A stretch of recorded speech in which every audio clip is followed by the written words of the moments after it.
मेरे मामा जी ने मैनू कहा कि अमरिंदर सिंह तेरा नाम मैं रखा सी ते तेरी मां ने तेरा नाम राजा रखा सी। जरूरी नहीं है निमरत जी कि जित्तां दे नाल ही लड़ाइयां लड़ियां जा सकदियां। पहली गल तो बहुत वड्डी गल सी इनडिसिप्लिन सी पार्टी दे अंदर। डू यू थिंक ਤੁਸੀਂ ਆਪਣੀ ਪਾਰਟੀ ਵਿੱਚ ਇਮਾਨਦਾਰੀ ਲਿਆ ਪਾਓਗੇ? ਔਖੇ ਜਿਹੜਾ ਬੰਦਾ ਨਾਰਾਜ਼ ਹੈ ਤੁਹਾਨੂੰ ਉਹਨੂੰ ਤੁਸੀਂ ਪਿਆਰ ਨਾਲ ਵੀ ਬਣਾ ਸਕਦੇ ਹੋ, ਨਾਟ ਕਿ ਉਹਨੂੰ ਸ਼ੰਟ ਆਊਟ ਕਰ ਦਿਓ। ਇਹ ਤਾਂ ਸਾਰੇ ਕਾਂਗਰਸੀ ਕਹਿੰਦੇ ਮੈਨੂੰ ਕੁਰਸੀ ਦੀ ਪਰਵਾਹ ਨਹੀਂ ਹੈ, ਬਸ ਪੰਜਾਬ ਠੀਕ ਹੋ ਜਾਏ। ਇਹ ਤੁਹਾਡਾ ਦਿਲ ਨਹੀਂ ਦੁਖਦਾ ਕਿ ਹੁਣ ਦਿੱਲੀ ਚਲਾਏਗੀ ਪੰਜਾਬ? ਪੰਜਾਬ ਦੇ ਲੋਕ ਬਦਲਾਵ ਚਾਹੁੰਦੇ ਸੀ, ਨਾਟ ਐਜ਼ ਅ ਕੇਜਰੀਵਾਲ ਔਰ ਨਾਟ ਐਜ਼ ਅ ਭਗਵੰਤ ਮਾਨ। ਦਿਲ ਖੋਲ ਕੇ ਅਸੀਂ ਕਹਿ ਸਕਦੇ ਹਾਂ ਕਿ ਹਾਂ ਸਾਡੇ ਲੀਡਰ ਬਹੁਤ ਵੱਡੇ ਨੇ, ਸਾਡੇ ਹੱਕਾਂ ਦੀ ਰਾਖੀ ਕਰ ਸਕਦੇ। SYL ਦਾ ਮੁੱਦਾ ਹੋਏ, ਰਾਜਧਾਨੀ ਦਾ ਮੁੱਦਾ ਹੋਏ, ਕੋਈ ਮੁੱਦਾ ਹੋਏ, ਸੋਲਵ ਤਾਂ ਨਹੀਂ ਕੀਤਾ। ਮਾਫੀਆ ਸਾਡੀ ਸਿਆਸਤ ਨੇ ਕ੍ਰੀਏਟ ਕੀਤਾ। ਅਗਰ ਨਹੀਂ ਰਾਖੀ ਰੱਖ ਸਕਦੇ ਸੀ ਤਾਂ ਦੀ ਇਹ ਹਾਲਾਤ ਹੋਏ। ਲੋਕ ਕੋਈ ਨਹੀਂ ਕਹਿੰਦਾ ਨਿਪਰ ਜੀ, ਮੈਨੂੰ ਨਹੀਂ ਲੱਗਦਾ ਕਿ ਸਾਥ ਭੇਜ ਦਿੰਦੀ ਆ, ਮੈਂ ਹੁਣੇ ਹੋ ਕੇ ਆਈ ਹਾਂ। ਮੈਂ ਸਮਝਦਾ ਕਿ ਤੁਸੀਂ ਇੱਕ ਵਾਰੀ 100 ਗੁਨਾਹ ਕਰਕੇ ਇੱਕ ਵਾਰੀ ਮਾਫੀ ਮੰਗ ਲਓ ਤਾਂ ਫਿਰ ਤੁਹਾਨੂੰ ਪੰਜਾਬੀ ਮਾਫ ਕਰ ਦਿੰਦਾ ਹੈ। ਇੰਨੇ ਪਿਆਰੇ ਲੋਕ ਆ ਮੇਰੇ ਪੰਜਾਬ ਦੇ।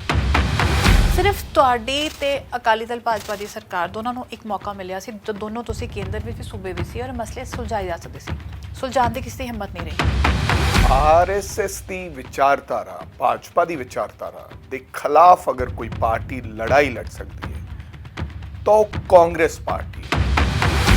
ਜਿੱਥੇ ਕਾਨੂੰਨੀ ਡਾਕੂਮੈਂਟ ਨਹੀਂ ਹੈ, knowledge sharing document. Knowledge sharing ਦੀ ਫਿਰ MOU ਕਰਨ ਦੀ ਸਾਈਨ ਦੀ ਕੀ ਲੋੜ ਪੈ ਗਈ?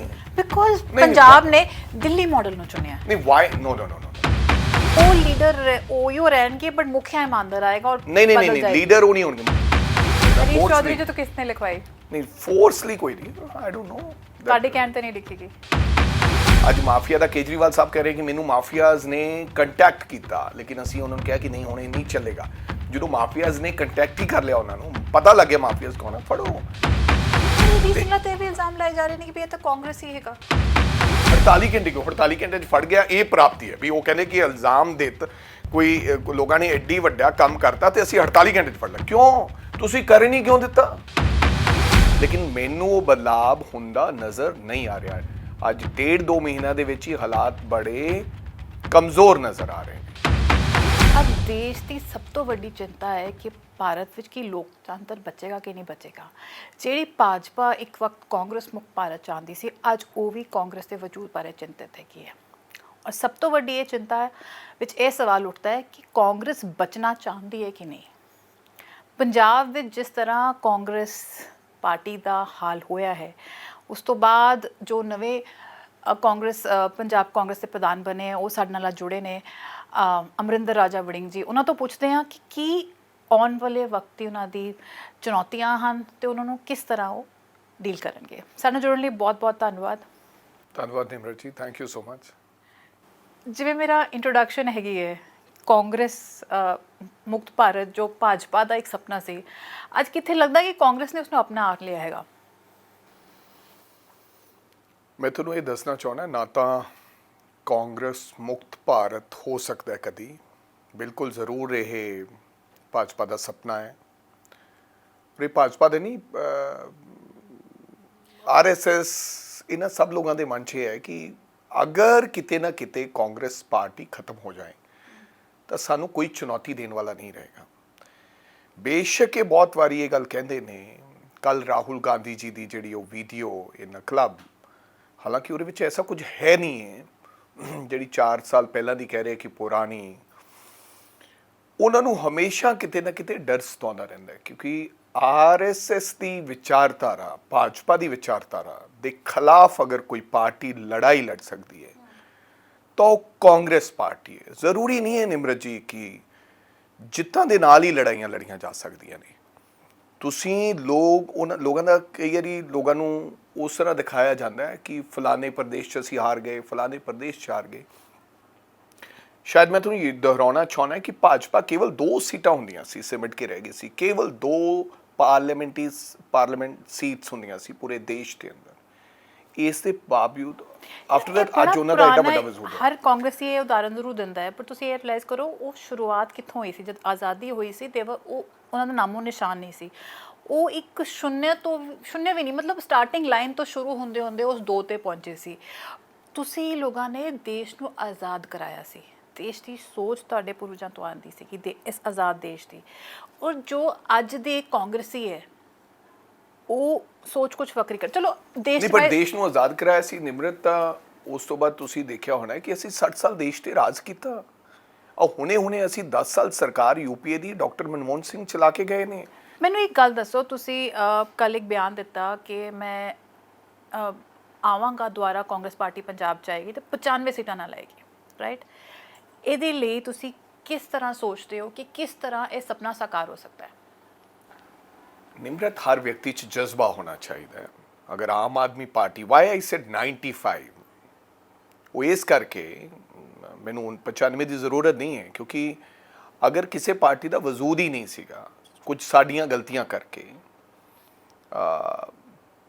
ਪੰਜਾਬ ਦੇ ਲੋਕ ਬਦਲਾਵ ਚਾਹੁੰਦੇ ਸੀ, ਨਾਟ ਐਜ਼ ਏ ਕੇਜਰੀਵਾਲ ਔਰ ਨਾਟ ਐਜ਼ ਏ ਭਗਵੰਤ ਮਾਨ। ਉਹ ਮੇਰਾ ਖਿਆਲ ਕੁਝ ਸਾਡੀਆਂ ਗਲਤੀਆਂ ਕਾਰਨ ਦੇ ਵਾਂਟ ਬਦਲਾਵ। ਅਦਰਵਾਈਜ਼ ਬੀਟ ਐਨੀਬਡੀ, ਉਹ ਕੇਜਰੀਵਾਲ ਨਾ ਹੁੰਦਾ ਤਾਂ ਕੋਈ ਵੀ ਹੁੰਦਾ, ਉਹਨਾਂ ਗਲਤੀਆਂ ਤੇ ਆਈਏ ਕੋਈ ਵੀ ਹੁੰਦਾ ਤਾਂ ਸ਼ਾਇਦ ਇਹ ਇਦਾਂ ਹੀ ਉਹ ਪਾਰਟੀ ਜਿੱਤੀ। ਉਹਨਾਂ ਨੇ ਕੇਜਰੀਵਾਲ ਨੂੰ ਵੋਟਾਂ ਨਹੀਂ ਪਾਈਆਂ, ਬਦਲਾਅ ਨੂੰ ਪਾਈਆਂ, ਬਦਲਾਵ ਨੂੰ ਵੋਟਾਂ ਪਾਈਆਂ। ਜਿਹੜੇ ਬਦਲਾਵ ਦੀ ਉਹ ਇੰਤਜ਼ਾਰ ਕਰ ਰਹੇ ਸੀ, ਜਿਸ ਬਦਲਾਵ ਦੇ ਲੋਕਾਂ ਨੂੰ ਸੁਪਨੇ ਦਿਖਾਏ ਗਏ ਸਨ, ਲੇਕਿਨ ਮੈਨੂੰ ਉਹ ਬਦਲਾਵ ਹੁੰਦਾ ਨਜ਼ਰ ਨਹੀਂ ਆ ਰਿਹਾ। ਅੱਜ 1.5-2 ਮਹੀਨਿਆਂ ਦੇ ਵਿੱਚ ਹੀ ਹਾਲਾਤ ਬੜੇ ਕਮਜ਼ੋਰ ਨਜ਼ਰ ਆ ਰਹੇ ਨੇ। ਚਲੋ 55 ਦਿਨ ਹੈਗੇ ਨੇ, ਇੱਕ ਪਾਸੇ 5 ਸਾਲ ਦਾ ਰਾਜ ਜੇ ਖਤਮ ਹੋਇਆ ਤੇ ਆਈ ਥਿੰਕ ਸਮਾਂ ਹੋਰ ਦੇਣਾ ਪਏਗਾ। ਬਿਲਕੁਲ ਦੇਣਾ ਚਾਹੀਦਾ। ਬਟ ਤੁਹਾਡੀਆਂ ਆਪਣੀਆਂ ਕਿਹੜੀਆਂ ਗਲਤੀਆਂ ਹੈ ਤੁਸੀਂ ਜਿਨ੍ਹਾਂ ਤੋਂ ਮੰਨਦੇ ਹੋ ਕਿ ਵੀ ਹਾਂ ਅਸੀਂ ਸਾਡੇ ਤੋਂ ਇਹ ਗਲਤੀਆਂ ਹੋਈਆਂ? ਬਥੇਰੀਆਂ ਗਲਤੀਆਂ ਸਰਕਾਰ ਦੇ ਵਿੱਚ ਸਾਡੇ ਤੋਂ ਹੋਈਆਂ। ਪਹਿਲੀ ਗੱਲ ਤਾਂ ਬਹੁਤ ਵੱਡੀ ਗੱਲ ਸੀ, ਇਨਡਿਸਪਲਿਨ ਸੀ ਪਾਰਟੀ ਦੇ ਅੰਦਰ। ਔਰ ਮੈਂ ਸਮਝਦਾ ਕਿ ਜਦੋਂ ਇਨਡਿਸਪਲਿਨ ਹੋਵੇ ਕੋਈ ਵੀ ਕਾਰੋਬਾਰ, ਕੋਈ ਵੀ ਇੰਸਟੀਟਿਊਸ਼ਨ, ਕੋਈ ਵੀ ਪਾਰਟੀ, ਜਿਸ ਜਗ੍ਹਾ ਤੇ ਡਿਸਪਲਿਨ ਨਹੀਂ ਹੈ ਤਾਂ ਮੈਂ ਸਮਝਦਾ ਕਿ ਉਹ ਕਾਮਯਾਬ ਨਹੀਂ ਹੋ ਸਕਦੇ। ਅੱਜ ਉਹ ਅਨੁਸ਼ਾਸਨ ਆ ਗਿਆ ਕਿ ਇੱਕਦਮ, ਜਿਵੇਂ ਤੁਸੀਂ ਕਿਹਾ ਕਿ ਹਜੇ 5 ਸਾਲ ਦਾ ਸਮਾਂ ਹੈ, ਸਰਕਾਰ ਨੂੰ 55 ਦਿਨ ਹੋਏ ਹੈ, ਉਹਨੂੰ ਅੰਦਾਜ਼ਾ ਲਾਉਣਾ ਮੁਸ਼ਕਿਲ ਹੈ। ਹਜੇ ਆਪਾਂ ਉਹਨਾਂ ਬਾਰੇ ਕੁਝ ਕਹਿ ਨਹੀਂ ਸਕਦੇ। ਸੇਮ ਹਜੇ ਮੈਨੂੰ 10-15 ਦਿਨ ਹੋਏ ਆ। ਬਟ ਮੈਂ ਇੱਕ ਗੱਲ ਤਾਂ ਮੇਰੇ ਜ਼ਿਹਨ ਦੇ ਵਿੱਚ ਹੈਗੀ ਹੈ ਨਿਮਰਤ ਜੀ, ਕਿ house in order, like a discipline. ਮੈਂ ਪਾਰਟੀ ਦੇ ਵਿੱਚ ਬਿਲਕੁਲ ਕੁਝ ਹੋਰ ਰਾਜਾ ਵੜਿੰਗ ਕਰ ਸਕੇ ਨਾ ਕਰ ਸਕੇ, ਲੇਕਿਨ ਡਿਸਪਲਿਨ ਜ਼ਰੂਰ ਪਾਰਟੀ ਦੇ ਵਿੱਚ ਕਾਇਮ ਕਰਕੇ ਲਿਆ। ਤੁਸੀਂ ਬਹੁਤ ਛੋਟੇ ਹੋ, ਕੱਦ ਵਿੱਚ ਨਹੀਂ ਹੋ ਬਟ ਉਮਰ ਵਿੱਚ ਛੋਟੇ ਹੋ, ਤੇ ਤੁਹਾਡੇ ਅੱਗੇ ਬਹੁਤ ਵੱਡੇ ਇਹੋ ਜਿਹੇ ਆਗੂ ਬੈਠੇ ਨੇ ਜੋ ਤੁਹਾਡੇ ਤੋਂ ਕਾਫੀ ਜ਼ਿਆਦਾ ਐਕਸਪੀਰੀਅੰਸ, ਤਜਰਬਾ ਲੈ ਕੇ ਬੈਠੇ ਹੋਏ ਨੇ। ਉਹਨਾਂ ਨੂੰ ਤੁਹਾਡੇ ਸਾਹਮਣੇ ਡਿਸਪਲਿਨ ਵਿੱਚ ਲਿਆਉਣਾ ਔਖਾ ਕੰਮ ਨਹੀਂ ਹੈ? ਨਹੀਂ, ਮੈਂ ਡਿਸਪਲਿਨ ਜ਼ਰੂਰੀ ਨਹੀਂ ਕਿ ਡੰਡੇ ਨਾਲ ਲਿਆਇਆ ਜਾ ਸਕਦਾ ਹੈ। ਡਿਸਪਲਿਨ ਪਿਆਰ ਨਾਲ ਵੀ ਲਿਆਇਆ ਜਾ ਸਕਦਾ ਹੈ। ਤੁਸੀਂ ਉਹਨਾਂ ਨੂੰ ਨਾਲ ਲੈ ਕੇ ਚੱਲੋ, ਡਿਸਪਲਿਨ ਤਾਂ ਵੀ ਲਿਆਇਆ ਜਾ ਸਕਦਾ। ਉਹਨਾਂ ਦੀ ਗੱਲ ਸੁਣੀ ਜਾਵੇ, ਤੁਸੀਂ ਉਹਨਾਂ ਦੀ ਗੱਲ ਆਪਦੇ ਕੰਨਾਂ ਤੱਕ ਪਹੁੰਚਾਓ ਤੇ ਉਹਦਾ ਇਸਤੇਮਾਲ ਕਰੋ, ਤਦ ਵੀ ਡਿਸਪਲਿਨ ਲਿਆਇਆ ਜਾ ਸਕਦਾ ਹੈ। ਕਿਸੇ ਵੀ ਔਖੇ, ਜਿਹੜਾ ਬੰਦਾ ਨਾਰਾਜ਼ ਹੈ ਤੁਹਾਨੂੰ, ਉਹਨੂੰ ਤੁਸੀਂ ਪਿਆਰ ਨਾਲ ਵੀ ਬਣਾ ਸਕਦੇ ਹੋ, ਨਾਟ ਕਿ ਉਹਨੂੰ ਸ਼ੰਟ ਆਊਟ ਕਰ ਦਿਓ, ਉਹ ਤਦ ਹੀ ਮੰਨੇਗਾ। ਕੋਈ ਹਾਂ ਐਸੀ ਵੀ ਚੁਣੌਤੀ ਹੋਏਗੀ ਕਿ ਐਸਾ ਵਿਅਕਤੀ ਵੀ ਹੋਏਗਾ, ਐਸਾ ਕਈ ਵਾਰੀ ਬੰਦਾ ਵੀ ਹੁੰਦਾ, ਨਿਆਣੇ ਵੀ ਹੁੰਦੇ ਹੈ ਕਿ ਉਹ ਬਿਲਕੁਲ ਤੁਹਾਡੇ ਕਾਬੂ ਨਹੀਂ ਆਉਂਦੇ, ਫਿਰ ਉਹਨਾਂ ਨੂੰ ਕਾਬੂ ਵੀ ਕਰਨਾ ਪਏਗਾ। ਜਿਹੜੀ ਤੁਸੀਂ ਇਨਡਿਸਪਲਿਨ ਦੀ ਗੱਲ ਕਰਦੇ ਹੋ, ਮੈਂ ਮੰਨਦੀ ਹਾਂ ਕਿ ਕਾਂਗਰਸ ਪਾਰਟੀ ਨੂੰ ਵੋਟ ਪਾਉਣ ਤੋਂ ਪਹਿਲੇ ਲੋਕ ਸੋਚਦੇ ਸੀ ਕਿ ਵੀ ਅਸੀਂ ਅੱਜ ਵੋਟ ਕਿਹਨੂੰ ਪਾ ਰਹੇ ਹਾਂ, ਕੱਲ੍ਹ ਮੁੱਖ ਮੰਤਰੀ ਕੌਣ ਬਣੇਗਾ, ਇਹ ਆਪਸ 'ਚ ਲੜਦੇ ਰਹਿ ਜਾਣਗੇ। ਜਿਹੜਾ ਤੁਸੀਂ, ਤੁਹਾਡੇ ਵੱਲੋਂ ਇੱਕ ਚਿੱਠੀ ਲਿਖਵਾਈ ਗਈ ਹੈ ਹਾਈ ਕਮਾਂਡ ਨੂੰ, ਤੁਹਾਡੇ ਹਾਈ ਕਮਾਂਡ ਨੂੰ, ਕਿ ਨਵਜੋਤ ਸਿੰਘ ਸਿੱਧੂ ਜੋ ਕਿ ਸਾਬਕਾ ਪ੍ਰਧਾਨ ਰਹੇ, ਉਹਨਾਂ ਵੱਲੋਂ ਉਸ ਡਿਸਪਲਿਨ ਵਿੱਚ ਨਹੀਂ ਆਇਆ ਜਾ ਰਿਹਾ।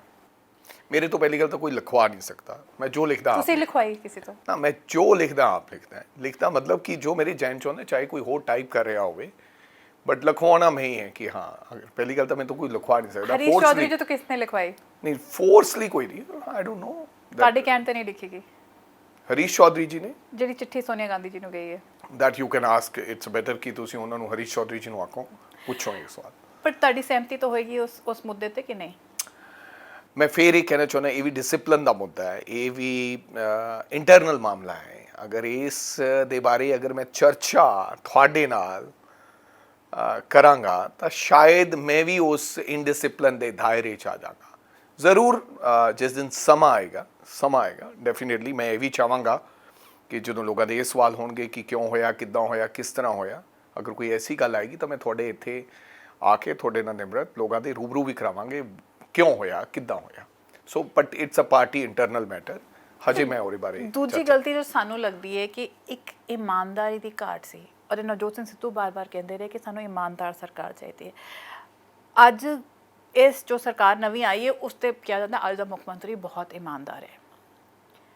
ਡੂ ਯੂ ਥਿੰਕ ਤੁਸੀਂ ਆਪਣੀ ਪਾਰਟੀ ਵਿੱਚ ਇਮਾਨਦਾਰੀ ਲਿਆ ਪਾਓਗੇ? ਅੱਜ ਦਾ ਮੁੱਖ ਮੰਤਰੀ ਕੌਣ? ਭਗਵੰਤ ਮਾਨ ਜੀ। ਮਾਨ ਸਾਹਿਬ ਤੁਸੀਂ ਹੁਣੇ ਕਿਹਾ ਨਾ 55 ਦਿਨਾਂ 'ਚ ਤੁਸੀਂ ਕੁਝ ਨਹੀਂ ਕਹਿ ਸਕਦੇ, ਤੁਸੀਂ ਆਪ ਹੀ ਕਿਹਾ ਕਿ ਸਰਕਾਰ ਨੂੰ ਸਮਾਂ ਦੇਣਾ ਬਟ ਚਾਹੀਦਾ। ਇਮਾਨਦਾਰ ਤਾਂ ਚਲੋ ਉਹਨੂੰ ਸਿਆਸਤ ਵਿੱਚ ਕਾਫੀ ਟਾਈਮ ਹੋ ਗਿਆ। 55 ਸ਼ਾਇਦ ਚੰਗੀ ਗੱਲ ਹੈ, ਚੰਗੀ ਗੱਲ ਹੈ ਇਮਾਨਦਾਰ ਹੋਣਾ, ਬੜੀ ਚੰਗੀ ਗੱਲ ਹੈ। ਪਰ ਇਮਾਨਦਾਰੀ ਲੋਕ ਮੰਗਦੇ ਆਪਣੇ ਮੰਨਦੇ ਹੋਣੀ ਚਾਹੀਦੀ ਹੈ। ਮੈਂ ਨਹੀਂ, ਮੈਂ ਇਮਾਨਦਾਰੀ ਦੇ ਖਿਲਾਫ ਨਹੀਂ ਹਾਂ। ਮੈਂ ਇਹ ਵੀ ਬਟ ਤੁਸੀਂ ਅੱਜ ਨਹੀਂ ਕਹਿ ਸਕਦੀ ਕਿ ਅੱਜ ਦਾ ਮੁੱਖ ਮੰਤਰੀ, ਚਲੋ ਨਹੀਂ, ਚਲੋ ਉਹਨਾਂ ਨੂੰ ਅੱਜ ਦਾ ਮੁੱਖ ਮੰਤਰੀ ਇਮਾਨਦਾਰ ਹੈ। ਇਮਾਨਦਾਰੀ 55 ਦਿਨਾਂ ਵਿੱਚ ਇਮਾਨਦਾਰੀ ਹੈ ਤੇ ਪਰ 55 ਦਿਨਾਂ 'ਚ ਫਿਰ ਅੰਕਲਿੰਗ ਕਿ ਦੂਸਰਾ ਕਿਉਂ ਨਹੀਂ ਹੋ ਸਕਦਾ ਵੀ ਸਰਕਾਰ ਦੇ ਇਹ ਹਾਲਾਤ ਹੋਏ ਪਏ। ਪਰ ਚਲੋ ਠੀਕ ਤੁਸੀਂ ਹੈ। ਆਪਣੀ ਪਾਰਟੀ 'ਚ ਇਮਾਨਦਾਰੀ ਕਿੱਦਾਂ ਲਿਆਓਗੇ?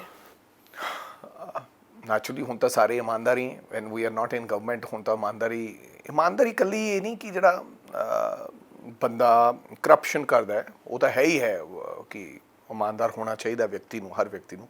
ਇਮਾਨਦਾਰੀ ਆਪਦੇ ਦੇਸ਼ ਦੇ ਪ੍ਰਤੀ, ਆਪਦੇ ਪਾਰਟੀ ਦੇ ਪ੍ਰਤੀ, ਆਪਦੇ ਲੋਕਾਂ ਦੇ ਪ੍ਰਤੀ, ਜਿਨ੍ਹਾਂ ਲੋਕਾਂ ਨਾਲ ਤੁਸੀਂ ਵਾਅਦੇ ਕਰਦੇ ਹੋ, ਜਿਹੜੇ ਲੋਕ ਤੁਹਾਨੂੰ ਬਣਾਉਂਦੇ ਨੇ, ਜਿਹੜੇ ਲੋਕ ਇੱਥੋਂ ਤੱਕ ਪਹੁੰਚਾਉਂਦੇ ਨੇ, ਉਹਨਾਂ ਪ੍ਰਤੀ ਇਮਾਨਦਾਰ ਵਿਅਕਤੀਆਂ ਨੂੰ, ਇਹਨਾਂ ਲੀਡਰ ਸਾਹਿਬਾਨਾਂ ਨੂੰ ਰਹਿਣਾ ਚਾਹੀਦਾ। ਖਾਸ ਕਰਕੇ ਤੁਸੀਂ ਕਿਹਾ ਕਿ ਕਾਂਗਰਸ ਕਿਵੇਂ ਆਏਗੀ, ਮੈਂ ਕੋਸ਼ਿਸ਼ ਕਰਾਂਗਾ ਕਿਉਂਕਿ ਅਗਰ ਤੁਹਾਡੀ ਉਹ ਵਫਾਦਾਰੀ ਉਹਨਾਂ ਲੋਕਾਂ ਨਾਲ ਨਹੀਂ ਹੋਏਗੀ। ਮੈਂ ਜਿੰਦਾ ਜਾਗਦਾ ਉਦਾਹਰਣ ਤੁਹਾਡੇ ਕੋਲੇ ਬੈਠਾ ਹਾਂ। 69 ਅਪ ਟੂ ਰੋਪੜ ਟੂ ਹਬੋਰ ਤੱਕ ਇੱਕ ਹਬੋਰ ਬਚੀ ਤੇ ਆਸੇ-ਪਾਸੇ 60,000 50,000 40,000 ਵਿੱਚ ਬਚਿਆ ਰਾਜਾ ਵੜਿੰਗ, ਬੜੀ ਮੁਸ਼ਕਿਲ ਦੇ ਨਾਲ, ਬੜੇ ਥੈਂਕਸ ਟੂ ਰੱਬ ਦਾ ਸ਼ੁਕਰਾਨਾ ਹੈ, ਸੱਚੇ ਪਾਤਸ਼ਾਹ ਦਾ, ਗੁਰੂ ਨਾਨਕ ਸਾਹਿਬ ਦਾ ਤੇ ਲੋਕਾਂ ਦਾ, ਗਿੱਦੜ ਬਿਆਲਿਆਂ ਦਾ, ਕਿ ਕਿਤੇ ਨਾ ਕਿਤੇ ਮੈਨੂੰ ਹੁਣ ਇਸ ਗੱਲ ਦੀ ਆਪਦੇ ਆਪ ਤੇ ਮਾਣ ਹੈ ਕਿ ਉਹਨਾਂ ਲੋਕਾਂ ਦੇ ਪ੍ਰਤੀ ਇਮਾਨਦਾਰੀ ਸੀਗੀ। ਮੈਂ ਤੁਹਾਨੂੰ ਪਹਿਲਾਂ ਦੱਸਿਆ ਇਮਾਨਦਾਰੀ ਇਹ ਨਹੀਂ ਹੈ ਕਿ ਕੱਲੀ ਕਰਪਸ਼ਨ, ਪੈਸੇ ਖਾਦੇ। ਲੋਕਾਂ ਨੇ ਫੈਸਲਾ ਦਿੱਤਾ ਜਿਹੜਾ ਲੀਡਰ ਇਮਾਨਦਾਰ ਨਹੀਂ ਸੀ ਉਸ ਨੂੰ ਵੋਟ ਨਹੀਂ ਮਿਲੀ। ਤਕਰੀਬਨ ਜਿਹੜੇ ਲੀਡਰ ਹਾਰੇ ਨੇ, ਨਹੀਂ ਸਾਰੇ, ਮੈਂ ਇਹ ਨਹੀਂ ਕਹਾਂਗਾ ਕਿ ਸਾਰੇ, ਤਕਰੀਬਨ ਉਹਨਾਂ ਡਾਊਟ ਛੱਡ ਦਿੰਦੇ ਆ, ਤਕਰੀਬਨ ਜਿਹੜੇ ਲੋਕ ਹਾਰੇ ਨੇ ਉਹਨਾਂ ਵਿੱਚੋਂ ਜੇ ਅਸੀਂ ਗਰਾਊਂਡ ਰਿਪੋਰਟ ਕਹੀਏ, ਰੇਤਾ ਮਾਫੀਆ, ਸ਼ਰਾਬ ਮਾਫੀਆ, ਇਹ ਤੁਸੀਂ ਆਪ ਹੀ ਮੰਨਦੇ ਹੋ ਕਿ ਵੀ ਇਹ ਸਭ ਚੱਲ ਰਿਹਾ ਸੀ। ਕੈਪਟਨ ਅਮਰਿੰਦਰ ਨੇ ਵੀ ਬਾਰ-ਬਾਰ ਕਿਹਾ ਕਿ ਮੇਰੇ ਕੋਲ ਰਿਪੋਰਟ ਸੀ। ਨਹੀਂ, ਕੈਪਟਨ ਅਮਰਿੰਦਰ ਸਿੰਘ ਦਾ ਤਾਂ ਨਾਮ ਹੀ ਲਓ, ਉਹੀ ਮੁਖੀਆ ਸੀ ਨਾ, ਮੁਖੀਆ ਹੀ ਉਹ ਸੀ, ਕਹਿਣ ਨਾਲ ਕੋਈ ਫਰਕ ਨਹੀਂ ਪੈਂਦਾ। ਅਗਰ ਅੱਜ ਸਪੋਕਸਮੈਨ ਅਖਬਾਰ ਦੇ ਵਿੱਚ ਜਾਂ ਵੈਬ ਚੈਨਲ ਦੇ ਵਿੱਚ ਕੋਈ ਗੜਬੜ ਕਰ ਰਿਹਾ ਹੈ, ਤੁਸੀਂ ਮੰਨ ਲਓ ਟੀਵੀ ਤੇ ਕਿ ਹਾਂ ਕਰ ਰਿਹਾ ਹੈ, ਬਟ ਹੂ ਇਜ਼ ਰਿਸਪੌਂਸਿਬਲ? ਨਹੀਂ, ਜ਼ਿੰਮੇਵਾਰੀ ਤਾਂ ਤੁਸੀਂ ਮੁਖੀਆ ਫਿਰ ਉਹੀ ਗੱਲ। ਅੱਜ ਮਾਫੀਆ ਦਾ ਕੇਜਰੀਵਾਲ ਸਾਹਿਬ ਕਹਿ ਰਹੇ ਕਿ ਮੈਨੂੰ ਮਾਫੀਆਜ਼ ਨੇ ਕੰਟੈਕਟ ਕੀਤਾ, ਲੇਕਿਨ ਅਸੀਂ ਉਹਨਾਂ ਨੂੰ ਕਿਹਾ ਕਿ ਨਹੀਂ, ਹੁਣ ਇਹ ਨਹੀਂ ਚੱਲੇਗਾ। ਜਦੋਂ ਮਾਫੀਆਜ਼ ਨੇ ਕੰਟੈਕਟ ਹੀ ਕਰ ਲਿਆ, ਉਹਨਾਂ ਨੂੰ ਪਤਾ ਲੱਗ ਗਿਆ ਮਾਫੀਆਜ਼ ਕੌਣ ਹੈ, ਫੜੋ। ਮੇਰੇ ਕਹਿਣ ਦਾ ਮਤਲਬ ਕੈਪਟਨ ਅਮਰਿੰਦਰ ਸਿੰਘ ਦੀ ਅੱਖ ਦੇ ਥੱਲੇ ਸਭ ਕੁਝ ਹੋਇਆ, ਉਹਨਾਂ ਦੀ ਗੱਲ ਨਾ ਕਰੋ ਬਿਲਕੁਲ। ਪਰ ਹਾਂ, ਜਿਹੜਾ ਤੁਸੀਂ ਕਹਿੰਦੇ ਹੋ ਰੇਤਾ ਬਜਰੀ, ਇਹ ਇਲਜ਼ਾਮਾਤ ਸਾਡੀ ਸਰਕਾਰ ਦੇ ਸੀ, ਇਹ ਰਿਐਲਿਟੀ ਸੀ। ਯੈਸ, ਉਹ ਲੋਕ ਅੱਜ ਵੀ ਕਾਂਗਰਸ ਵਿੱਚ ਆ, ਸਾਰੇ ਛੱਡ ਕੇ ਨਹੀਂ ਗਏ। ਹਾਂ ਹੈਗੀ। ਉਹਨਾਂ ਨੂੰ ਇਮਾਨਦਾਰੀ ਕਿੱਦਾਂ ਬਣਾਓਗੇ? ਮੈਂ ਉਹੀ ਤਾਂ ਕਹਿਣਾ ਕਿ ਬੰਦੇ 'ਚ ਦਮ ਹੋਣਾ ਚਾਹੀਦਾ ਹੈ। ਤੁਸੀਂ ਜੇ ਉਹਨਾਂ ਨੂੰ ਇੱਕ ਲਾਈਨ ਦਿਓਗੇ, ਤੁਸੀਂ ਉਹਨਾਂ ਨੂੰ ਲਾਈਨ ਦਿਓਗੇ ਕਿ ਪਾਰਟੀ ਦੇ ਵਿੱਚ ਇਸ ਤਰ੍ਹਾਂ ਦੀਆਂ ਗੱਲਾਂ ਉਹ ਨਹੀਂ ਚੱਲਣਗੀਆਂ। ਮਤਲਬ ਅਗਰ ਮੁਖੀਆ ਇਮਾਨਦਾਰ ਹੋਏਗਾ, ਉਹ ਲੀਡਰ ਉਹੀ ਰਹਿਣਗੇ, ਬਟ ਮੁਖੀਆ ਇਮਾਨਦਾਰ ਆਏਗਾ। ਔਰ ਨਹੀਂ, ਲੀਡਰ ਉਹ ਨਹੀਂ ਹੋਣਗੇ, ਮੁਖੀਆ ਇਮਾਨਦਾਰ ਹੋਏਗਾ। ਜ਼ਰੂਰੀ ਨਹੀਂ ਹਰ ਵਿਅਕਤੀ ਆਪਦੇ ਵਿੱਚ ਸੁਧਾਰ ਲੈ ਕੇ ਆ ਸਕਦਾ ਹੈ। ਹਰ ਵਿਅਕਤੀ ਨੂੰ ਤੁਸੀਂ ਡਾਇਰੈਕਸ਼ਨ ਦੇ ਰਹੇ ਹੋ, ਕੋਈ ਵਿਗੜਿਆ ਤਿਗੜਿਆ ਆ ਕੇ ਤੁਹਾਡੇ ਇੱਥੇ ਕੰਮ, ਤੁਸੀਂ ਉਹਨੂੰ ਡਾਇਰੈਕਸ਼ਨ ਦਿਓਗੇ ਤਾਂ ਉਹਨੂੰ, ਮੇਰਾ ਖਿਆਲ ਉਹ ਸਹੀ ਉਹਦੇ ਤੇ ਕੰਮ ਕਰ ਸਕਦਾ ਹੈ। ਜੇ ਮੁਖੀਆ ਇਮਾਨਦਾਰ ਨਹੀਂ ਹੋਊਗਾ ਤੇ ਮੁਖੀਆ ਦਾ ਵਿਚਾਰ ਇਮਾਨਦਾਰ ਨਹੀਂ ਹੋਣਗੇ ਤਾਂ ਉਹ ਨੀਚੇ ਵਾਲੀ ਆਪਦੀ ਟੀਮ ਨੂੰ, ਮੇਰਾ ਖਿਆਲ, ਉਹ ਡਾਇਰੈਕਸ਼ਨ ਨਹੀਂ ਦੇ ਸਕਦਾ। ਜੇ ਤੁਸੀਂ ਕਿੰਨਾ ਮਰਜ਼ੀ ਇਮਾਨਦਾਰ ਨਹੀਂ ਹੈ ਬੰਦਾ, ਲੇਕਿਨ ਉਹਨੂੰ ਤੁਸੀਂ ਕਹੋਗੇ ਕਿ ਨਹੀਂ ਬਈ ਦਿਸ ਇਜ਼ ਰੋਂਗ, ਇਹ ਨਹੀਂ ਹੋਣ ਦੇਣਾ, ਜੇ ਕਰਨਾ ਤਾਂ ਰਾਸਤਾ ਤੁਹਾਡੇ ਕੋਲੇ ਦੂਸਰਾ ਪਿਆ, ਤਾਂ ਮੇਰਾ ਖਿਆਲ ਜਾਂ ਉਹ ਇਮਾਨਦਾਰ ਹੋ ਜਾਏਗਾ ਜਾਂ ਫਿਰ ਉਹ ਰਾਸਤਾ ਹੋਰ ਅਪਣਾ ਲੇ। ਮਤਲਬ ਜੇ ਕਾਂਗਰਸ ਲਈ ਅਸੀਂ ਪੰਜਾਬ ਫਿਰ ਤੋਂ ਵੋਟ ਪਾਉਂਦਾ ਹੈ ਤਾਂ ਮਤਲਬ ਇੱਕ ਵਾਰੀ ਫਿਰ ਇੱਕ ਤਜਰਬਾ ਕਰਨਾ ਪਏਗਾ ਇਹ ਦੇਖਣ ਲਈ ਕਿ ਤੁਸੀਂ ਉਹਨਾਂ ਨੂੰ ਸੁਧਾਰ ਪਾਉਂਦੇ ਹੋ ਕਿ ਨਹੀਂ ਪਾਉਂਦੇ। ਨਹੀਂ, ਤਜਰਬਾ ਕਰਨ ਦੀ ਲੋੜ ਨਹੀਂ, ਉਹਨੂੰ 5 ਸਾਲਾਂ 'ਚ ਦਿਖੇਗਾ, ਉਹਨਾਂ ਨੂੰ 5 ਸਾਲਾਂ 'ਚ ਲਿਖੇਗਾ। ਜੇ ਇਮਾਨਦਾਰੀ ਨਾਲ ਲੋਕਾਂ ਦੀ ਲੜਾਈ ਕਾਂਗਰਸ ਪਾਰਟੀ ਲੜੇਗੀ, ਅਗਰ ਇਮਾਨਦਾਰੀ ਨਾਲ ਆਪੋਜੀਸ਼ਨ ਦਾ ਰੋਲ ਅਦਾ ਕਰੇਗੀ, ਇਹ ਜੇ ਇਮਾਨਦਾਰੀ ਨਾਲ ਆਪਦੇ ਵਿੱਚ ਬਦਲਾਵ ਲਿਆ ਕੇ ਲੋਕਾਂ ਨੂੰ ਇਹ ਦੱਸ ਪਾਏਗੀ ਕਿ ਨਹੀਂ ਹੁਣ ਅਸੀਂ ਇਹ ਚੰਗਾ ਕਰਾਂਗੇ, ਤਾਂ ਮੇਰੇ ਖਿਆਲ ਤਜਰਬਾ ਕਰਨ ਦੀ ਲੋੜ ਨਹੀਂ। ਅਸੀਂ ਅਜ਼ਮਾਏ ਹੋਏ ਲੋਕ ਹਾਂ, ਲੋਕ ਕਹਿਣਗੇ ਸਾਨੂੰ ਮੌਕਾ ਦੇਣਗੇ।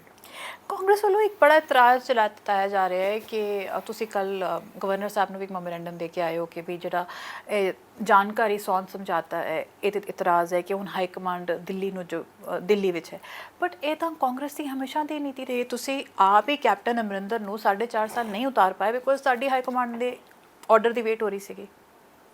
ਨਹੀਂ ਨਿਮਰਤ ਜੀ, ਉਹ ਗੱਲ ਹੋ ਰਿਹਾ, ਇਹ ਗੱਲ ਹੋ ਰਿਹਾ, ਇਹ ਗੱਲ ਉਹ ਤਾਂ ਠੀਕ ਹੈ, ਹਾਈ ਕਮਾਂਡ ਸਭ ਦੀ ਹੁੰਦੀ ਹੈ, ਸਾਨੂੰ ਕੋਈ ਇਤਰਾਜ਼ ਨਹੀਂ ਹੈ ਭਗਵੰਤ ਮਾਨ ਜੀ ਨੂੰ 100 ਵਾਰ ਕੇਜਰੀਵਾਲ ਸਾਹਿਬ ਬੁਲਾਉਣ, ਡਾਇਰੈਕਸ਼ਨ ਦੇਣ। ਸਾਨੂੰ ਇਤਰਾਜ਼ ਕੀ ਸੀਗਾ ਕਿ ਪੰਜਾਬ ਦੇ ਆਫੀਸਰ ਸਾਹਿਬਾਨਾਂ ਨੂੰ ਬੁਲਾ ਕੇ ਬਿਨਾਂ ਮੁੱਖ ਮੰਤਰੀ ਤੇ ਉਹਨਾਂ ਨੇ ਡਾਇਰੈਕਸ਼ਨਸ ਦਿੱਤੀਆਂ ਜਿਹੜੀਆਂ ਕਿ ਪੰਜਾਬੀਆਂ ਨੂੰ ਮਨਜ਼ੂਰ ਨਹੀਂ ਹੈ। ਤੁਸੀਂ ਭਗਵੰਤ ਮਾਨ ਨੂੰ ਕਹੋ, ਭਗਵੰਤ ਮਾਨ ਆ ਕੇ ਇੱਥੇ ਉਹ ਇੰਪਲੀਮੈਂਟ ਕਰਾਉਣ ਜਿਹੜੀਆਂ ਸਕੀਮਸ ਕਰਾਉਣੀਆਂ। ਅਨਦਰ ਥਿੰਗ, ਰੌਲਾ ਪੈਣ ਤੋਂ ਬਾਅਦ ਜਦੋਂ ਇਹ ਗੱਲ ਉਹਨਾਂ ਨੂੰ ਪਤਾ ਲੱਗਿਆ ਕਿ ਪੰਜਾਬੀਆਂ ਨੂੰ ਇਹ ਗੱਲ ਮਨਜ਼ੂਰ ਨਹੀਂ ਹੈ, ਤਾਂ ਉਹਨਾਂ ਲੋਕਾਂ ਨੇ ਇੱਕ MOU ਸਾਈਨ ਕਰ ਲਿਆ ਜਿਹੜਾ ਕਰ ਹੀ ਨਹੀਂ ਸਕਦੇ। ਜਿੱਥੇ ਜਿੱਥੇ ਕਾਨੂੰਨੀ ਡਾਕੂਮੈਂਟ ਨਹੀਂ ਹੈ, knowledge sharing document. Knowledge sharing ਦੀ ਫਿਰ MOU ਕਰਨ ਦੀ ਸਾਈਨ ਦੀ ਕੀ ਲੋੜ ਪੈ ਗਈ? ਬਿਕੋਜ਼ ਪੰਜਾਬ ਨੇ ਦਿੱਲੀ ਮਾਡਲ ਨੂੰ ਚੁਣਿਆ। ਨਹੀਂ, ਵਾਈ ਨੋ ਵਾਈ ਤੁਸੀਂ ਮੰਨਦੇ ਹੋ ਕਿ ਪੰਜਾਬ ਦੀ ਵੋਟ ਇਸ ਵਾਰੀ ਕੇਜਰੀਵਾਲ ਤੇ ਦਿੱਲੀ ਮਾਡਲ, ਇੱਕ ਮੌਕਾ ਕੇਜਰੀਵਾਲ ਦਿੱਲੀ ਮਾਡਲ। ਯੈਸ, ਬਿਲਕੁਲ ਬਿਲਕੁਲ। ਜੇ ਪੰਜਾਬ ਸਰਕਾਰ ਤੇ ਦਿੱਲੀ ਸਰਕਾਰ ਇੱਕ ਜਾਣਕਾਰੀ ਸਮਝੌਤਾ, ਪਰ ਮੈਂ ਨਹੀਂ, ਉਹ ਜਾਣਕਾਰੀ ਸਮਝੌਤਾ ਕਰਨ ਦੀ ਲੋੜ ਕੀ ਹੈ? ਕਿਸੇ ਵੀ ਸਟੇਟ ਦੇ ਵਿੱਚ ਤੁਸੀਂ ਇੰਡੀਵਿਜੂਅਲੀ ਜਦੋਂ ਮਰਜ਼ੀ ਉਹਨਾਂ ਨਾਲ ਮੀਟਿੰਗ ਫਿਕਸ ਕਰਕੇ ਤੁਸੀਂ ਜਾਣਕਾਰੀ ਲੈਣ ਵਾਸਤੇ ਜਾ ਸਕਦੇ ਹੋ। ਪਹਿਲਾਂ ਸਰਕਾਰਾਂ ਜਾਂਦੀਆਂ ਨੇ। Why MOU? ਲੋਕਾਂ ਨੂੰ ਇਹ ਕਿਉਂ ਮੂਰਖ ਬਣਾਇਆ ਕਿ ਮੁੱਖ ਮੰਤਰੀ ਦੋਵੇਂ ਸਾਈਨ ਕਰਗੇ? ਹਾਲਾਂਕਿ ਅਥਾਰਟੀ ਨਹੀਂ ਹੈ, ਸੰਵਿਧਾਨ ਦੀ ਉਲੰਘਣਾ ਹੈ। ਮੁੱਖ ਮੰਤਰੀ ਪ੍ਰੈਜ਼ੈਂਸ ਤਾਂ ਉੱਥੇ ਦਿਖਾ ਸਕਦੇ ਨੇ ਜਦੋਂ ਵੀ ਕੋਈ MOU ਸਾਈਨ ਹੁੰਦਾ ਹੈ। ਅਦਰਵਾਈਜ਼ ਕਨਸਟੀਟਿਊਸ਼ਨ 'ਚ ਲਿਖਿਆ ਹੈ ਕਿ secretary, chief secretary, joint secretary ਹੀ MOU ਤੇ ਸਾਈਨ ਕਰਦੇ ਨੇ। ਔਰ ਇਲੀਗਲ ਡਾਕੂਮੈਂਟ ਨਹੀਂ ਹੈ, ਇਟ ਇਜ਼ ਜਸਟ ਮਤਲਬ ਇੱਕ ਜਿਵੇਂ ਜੋ ਤੁਸੀਂ ਮੰਗਿਆ ਸੀ ਤੁਹਾਨੂੰ ਉਹਨੂੰ ਪੂਰਾ ਕਰਨ ਲਈ ਕਿ ਹਾਂ ਅਸੀਂ ਮਿਲ ਕੇ ਕੰਮ ਕਰਨ ਲਈ, ਲੋਕਾਂ ਨੂੰ ਖੁਸ਼ ਕਰਨ ਲਈ। ਨਹੀਂ, ਫਿਰ ਉਹ ਇਹ ਸਿੱਧਾ ਕਿਉਂ ਨਹੀਂ ਕਹਿ ਦਿੰਦੇ ਕਿ ਇਹ ਮੈਂ ਇਸ ਕਰਕੇ ਕੀਤਾ, ਗਾਂ ਤੋਂ ਮੈਂ ਪੰਜਾਬ ਦੇ ਆਫੀਸਰਸ ਨੂੰ ਸਿੱਧਾ ਬੁਲਾਵਾਂਗਾ। ਇਹ MOU ਸਾਈਨ ਕਰਨ ਦੀ ਕੀ ਲੋੜ ਪੈ ਗਈ? ਕੋਈ ਜ਼ਰੂਰਤ ਹੀ ਨਹੀਂ ਸੀ। ਉਹ ਬੁਲਾ ਲੈਣ, ਜਦੋਂ ਕੇਜਰੀਵਾਲ ਸਾਹਿਬ ਨੂੰ ਮੈਂਡੇਟ ਦਿੱਤਾ ਬਣਾ ਲੈਣ। ਇਹ ਪੰਜਾਬੀ ਰਿਐਕਟ ਕਰਨਗੇ। ਪੰਜਾਬ ਦੇ ਲੋਕਾਂ ਨੂੰ ਜੇ ਇਹ ਮੰਨਣਾ ਜੇ ਲੱਗੇਗਾ ਕਿ ਇਹ ਠੀਕ ਹੈ ਤਾਂ ਮੰਨ ਲੈਣਗੇ। ਦੂਸਰੀ ਗੱਲ ਨਿਮਰਤ ਜੀ, ਇੰਟਰਸਟੇਟ ਮਸਲੇ ਨੇ, ਸਾਡੇ ਰੌਲੇ ਨੇ ਦਿੱਲੀ ਨਾਲ। ਸਾਡਾ ਪਾਣੀਆਂ ਦਾ ਮੁੱਦਾ ਹੈ। ਹੁਣ ਸਾਡੀਆਂ ਪਾਣੀਆਂ ਦੇ ਮੁੱਦੇ ਦੀਆਂ ਫਾਈਲਸ ਜਿਹੜੀਆਂ ਉਹ ਜਦੋਂ ਮਰਜ਼ੀ ਕੇਜਰੀਵਾਲ ਸਰਕਾਰ ਉਹਨਾਂ ਦੇ ਆਫੀਸਰ ਦੇਖਣਗੇ, ਉਹਨਾਂ ਦੇ ਆਫੀਸਰ ਦਿੱਲੀ ਦਾ ਹਿੱਤ ਰੱਖਣਗੇ ਕਿ ਪੰਜਾਬ ਦਾ ਹਿੱਤ ਰੱਖਣਗੇ। ਕੱਲ ਨੂੰ SYL ਦਾ ਮੁੱਦਾ ਹੋਣਾ, ਪਾਣੀ ਦਾ ਮੁੱਦਾ ਹੈਗਾ, ਕਿਹਦਾ ਹਿੱਤ ਵਾਚ ਹੋਏਗਾ? ਤੁਸੀਂ ਮੈਨੂੰ ਇੱਕ ਗੱਲ ਦੱਸੋ, same it's a border state. ਇਹ ਮੁੱਦਾ ਸ਼ੁਰੂ ਕੀਤਾ ਹੋਇਆ ਪਾਣੀਆਂ ਦਾ ਮੁੱਦਾ, ਇਹ ਦੇਖੋ ਸਿਰਫ ਤੁਹਾਡੀ ਤੇ ਅਕਾਲੀ ਦਲ ਭਾਜਪਾ ਦੀ ਸਰਕਾਰ ਦੋਨਾਂ ਨੂੰ ਇੱਕ ਮੌਕਾ ਮਿਲਿਆ ਸੀ ਜਦੋਂ ਦੋਨੋਂ ਤੁਸੀਂ ਕੇਂਦਰ ਵਿੱਚ ਵੀ ਸੂਬੇ ਵਿੱਚ ਸੀ ਔਰ ਮਸਲੇ ਸੁਲਝਾਏ ਜਾ ਸਕਦੇ ਸੀ। ਸੁਲਝਾਉਣ ਦੀ ਕਿਸੇ ਦੀ ਹਿੰਮਤ ਨਹੀਂ ਰਹੀ। ਨਾ ਚੰਡੀਗੜ੍ਹ ਦਾ ਮਸਲਾ ਸੁਲਝਾਇਆ ਗਿਆ, ਨਾ ਪਾਣੀ ਦਾ ਮੁੱਦਾ ਸੁਲਝਾਇਆ ਗਿਆ। ਉਹ ਹੁਣ ਸੁਲਝ ਵੀ ਨਹੀਂ ਸਕਦਾ ਕਿਉਂਕਿ ਇੰਨਾ ਉਲਝ ਗਿਆ। ਪਾਣੀਆਂ ਦਾ ਮੁੱਦਾ ਅਸੀਂ ਤਾਂ ਜੋ ਕਰਨਾ ਸੀ ਉਹ ਕਰਤਾ, ਟੂ ਬੀ ਵੈਰੀ ਓਨੈਸਟ। ਉਹ ਤਾਂ ਸਾਡੇ ਕੈਪਟਨ ਅਮਰਿੰਦਰ ਨੇ ਕੀਤਾ ਨਾ। ਉਹ ਤੇ ਉਹ ਪਾਣੀਆਂ ਦਾ ਰਾਖਾ ਤੇ ਉਹੀ ਮੰਨੇ ਜਾਂਦੇ ਨੇ। ਪਾਣੀਆਂ ਦਾ ਰਾਖਾ ਚਾਹੇ ਕੋਈ ਮੰਨਿਆ ਜਾਂਦਾ ਹੈ, ਲੇਕਿਨ ਉਦੋਂ ਜਿਹੜੇ ਲੋਕ ਵਿਧਾਨ ਸਭਾ 'ਚ ਸਾਰੇ ਲੋਕ ਮੌਜੂਦ ਸੀ, ਉਹਨਾਂ ਨੇ ਇਹ ਫੈਸਲਾ ਲਿਆ। Credit goes to him, no problem, because chief minister Congress party ਦਾ ਉਹੀ ਸੀ, ਉਹਨੇ ਕਰਨਾ ਸੀ। ਨੋਟ ਕਿ ਪਾਣੀਆਂ ਦਾ ਰਾਖਾ ਅਗਰ ਚੀਫ ਮਿਨਿਸਟਰ ਹੋਣਾ ਹੁੰਦਾ ਤਾਂ ਜੇ ਕੈਪਟਨ ਸਾਹਿਬ ਨਾ ਹੁੰਦੇ ਤਾਂ ਫਿਰ ਉਹ ਕਿੱਦਾਂ ਕਰਦੇ?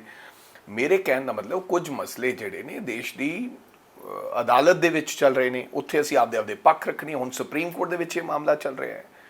ਸੋ ਸਾਡੇ ਡਾਕੂਮੈਂਟਸ ਜਿਹੜੀ ਦਿੱਲੀ ਸਰਕਾਰ ਦੇਖੇਗੀ, ਜਿੱਥੇ ਦਿੱਲੀ ਸਰਕਾਰ, ਦਿੱਲੀ ਕੇਜਰੀਵਾਲ ਸਾਹਿਬ ਦਾ ਬੰਦਾ ਇਹ ਕਹਿੰਦਾ ਕਿ SYL ਦਾ ਪਾਣੀ 2025 ਦੇ ਵਿੱਚ ਪੰਜਾਬ ਤੋਂ ਹਰਿਆਣਾ ਜਾਏਗਾ ਹੀ ਜਾਏਗਾ। ਇੱਕ ਰਾਜ ਸਭਾ ਮੈਂਬਰ, ਉਹ ਪੁੱਛ ਕੇ ਬਿਆਨ ਦਿੱਤਾ ਗਿਆ ਹੈ।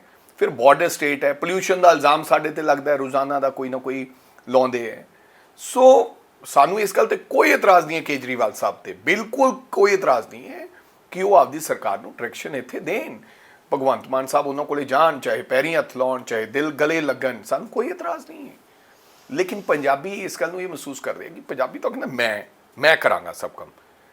ਸਾਡੇ ਆਫਿਸਰ ਵੀ ਇਹ ਮਹਿਸੂਸ ਕਰਦੇ। मेरे कई ब्यूरोक्रेसी ਦੇ ਲੋਕਾਂ ਨਾਲ ਗੱਲ ਹੋਈ, ਉਹ ਕਹਿੰਦੇ यार पता नहीं उनके पास ऐसा कौन सा दिमाग है जो हमारे पास नहीं है।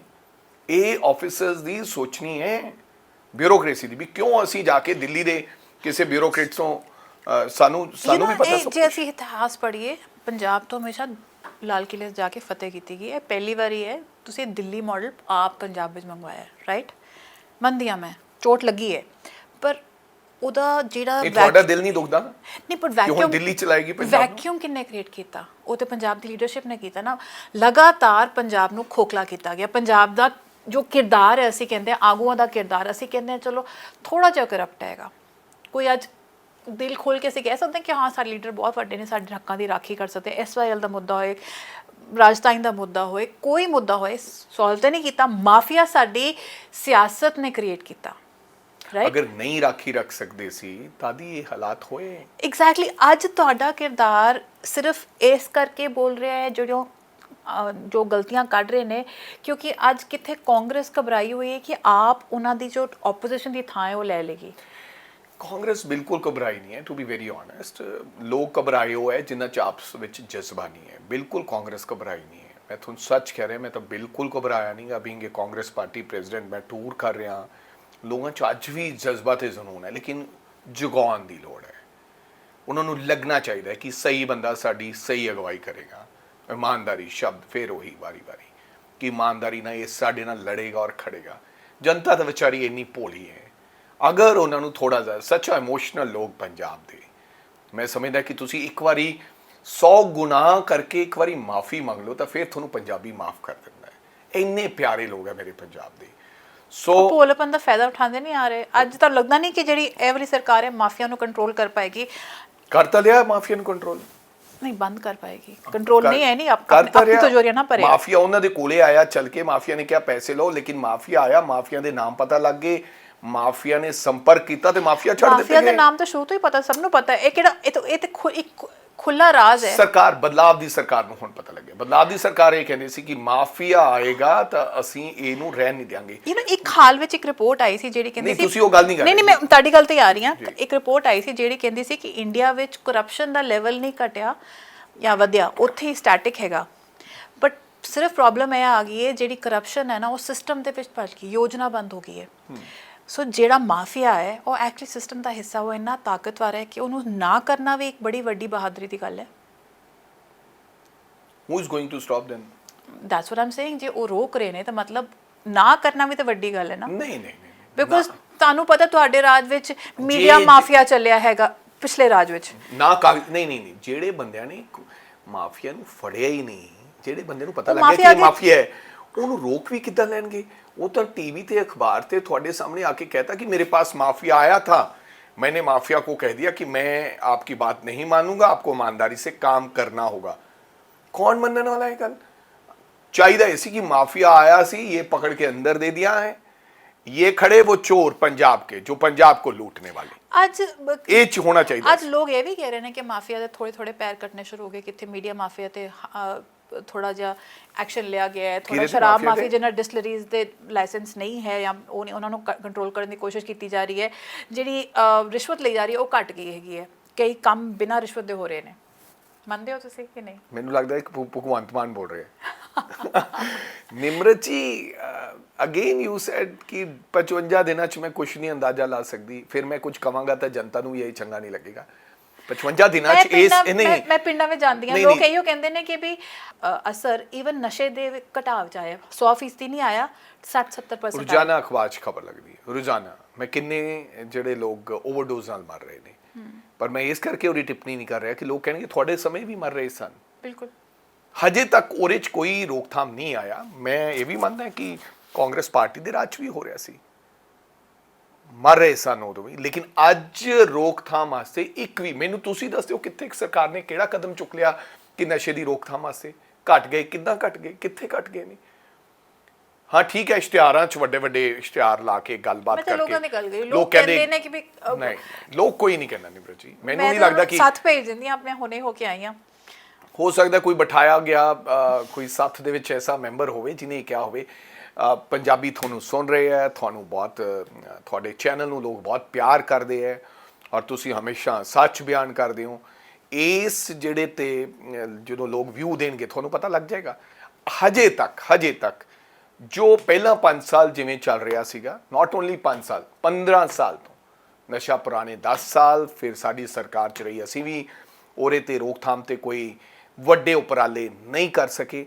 ਅੱਜ ਵੀ 55 ਦਿਨਾਂ 'ਚ ਹਜੇ ਨਸ਼ੇ ਦੀ ਰੋਕਥਾਮ ਦੇ ਵਿੱਚ ਮੈਨੂੰ ਨਹੀਂ ਲੱਗਦਾ ਕੋਈ ਪੁਖਤਾ ਕਦਮ ਚੁੱਕੇ ਜਾ ਰਹੇ। ਹੋ ਸਕਦਾ ਹੈ ਸਰਕਾਰ ਚੰਗੇ ਕਦਮ ਚੁੱਕ ਲਵੇ, ਪਰ ਅਜੇ ਨਸ਼ਾ ਖਤਮ, ਹਜੇ ਕਰਪਸ਼ਨ ਖਤਮ ਨਹੀਂ ਹੋਈ ਹੈ। ਮਾਈਟ ਬੀ ਕਿ ਕੱਲ ਨੂੰ ਮਾਫੀਆਜ਼ ਵੀ ਫੜੇ ਜਾਣ, ਹਜੇ ਮਾਫੀਆ ਨਹੀਂ ਫੜਿਆ ਹੈ। ਹਜੇ ਰੇਤ ਹੋਰ ਮਹਿੰਗਾ ਹੋ ਗਿਆ, ਹਜੇ ਉਹੀ ਸਭ ਕੁਝ ਚੱਲ ਰਿਹਾ। ਮੈਨੂੰ ਨਹੀਂ ਲੱਗਦਾ ਕਿ ਹਜੇ 55 ਦਿਨਾਂ 'ਚ ਹੋ ਸਕਦਾ, ਦੇ ਨੀਡ ਅ ਟਾਈਮ, ਉਹਨਾਂ ਨੂੰ ਸਮੇਂ ਚਾਹੀਦਾ ਹੈ। ਹੋ ਸਕਦਾ 6 ਮਹੀਨਿਆਂ ਨੂੰ ਕੋਈ ਨਇਆ ਇਨਕਲਾਬ ਖੜਾ ਕਰ ਦੇਣ, ਹੋ ਸਕਦਾ ਨਹੀਂ ਕਰ ਪਾਉਣ, ਪਰ ਹਜੇ ਕੁਝ ਨਹੀਂ ਹੋਇਆ। ਸੋ ਇਹ ਗੱਲਾਂ ਨਿਕਲ ਕੇ ਆ ਰਹੀਆਂ ਕਿ ਪੰਜਾਬ ਵਿੱਚ ਹਿੰਦੂ ਸਿੱਖ ਜੋ ਅਸੀਂ ਹਿੰਸਾ ਪਟਿਆਲੇ ਵਿੱਚ ਦੇਖੀ ਹੈ, ਤੁਸੀਂ ਉਹਨੂੰ ਕਿਸ ਤਰ੍ਹਾਂ ਵੇਖਦੇ ਹੋ? ਮੈਂ ਸਮਝਦਾ ਕਿ ਮੈਂ ਕੱਲ ਉੱਥੇ ਜਾ ਕੇ ਆਇਆ, ਬੜੀ ਮਾੜੀ ਘਟਨਾ ਹੋਈ, ਇਸ ਤਰ੍ਹਾਂ ਨਹੀਂ ਹੋਣਾ ਚਾਹੀਦਾ। ਔਰ ਜਿਹੜਾ ਸਬੂਤ ਦਿੱਤਾ ਉੱਥੇ ਲੋਕਾਂ ਨੇ, ਚਾਹੇ ਕੋਈ ਹਿੰਦੂ ਸੀ ਚਾਹੇ ਸਿੱਖ ਸੀਗਾ, ਉਹਨਾਂ ਨੇ ਬਿਲਕੁਲ ਐ ਤਕੜੇ ਹੋ ਕੇ, ਜੇ ਕੋਈ ਹਿੰਦੂ ਭਰਾ ਗਲਤ ਕਰ ਰਿਹਾ ਸੀਗਾ ਤਾਂ ਉਹਨੂੰ ਵੀ ਉਹਨਾਂ ਨੇ ਤਾੜਿਆ, ਉਹਨਾਂ ਲੋਕਾਂ ਨੇ, ਚਾਹੇ ਉਹ ਮੰਦਿਰ 'ਚ ਸੀਗਾ ਵਿਅਕਤੀ। ਸੋ ਹਰੀ ਸਿੰਘਲਾ ਦੀ ਗੱਲ ਕਰ, ਹਾਂਜੀ, ਪਰ ਹਰੀ ਸਿੰਘਲਾ ਤੇ ਵੀ ਇਲਜ਼ਾਮ ਲਾਏ ਜਾ ਰਹੇ ਨੇ ਕਿ ਇਹ ਤਾਂ ਕਾਂਗਰਸੀ ਹੈਗਾ। ਚਲੋ ਜੀ, ਮੈਨੂੰ ਨਹੀਂ ਪਤਾ ਕਿ ਉਹ ਕਾਂਗਰਸੀ ਹੈ ਕਿ ਨਹੀਂ ਹੈਗਾ, ਲੇਕਿਨ ਮੈਂ ਇਹ ਗੱਲ ਕਰ ਰਿਹਾ ਕਿ ਮੇਰਾ ਖਿਆਲ ਸਾਡੇ ਨਾਲ ਕੋਈ ਵਾਹ ਵਾਸਤਾ ਨਹੀਂ ਗਾ, ਕੋਈ ਸਾਡਾ ਹੋ ਹੀ ਨਹੀਂ ਸਕਦਾ ਜਿਹੜਾ ਹਿੰਸਾ ਫੈਲਾਉਣ ਦੀ ਗੱਲ ਕਰਦਾ।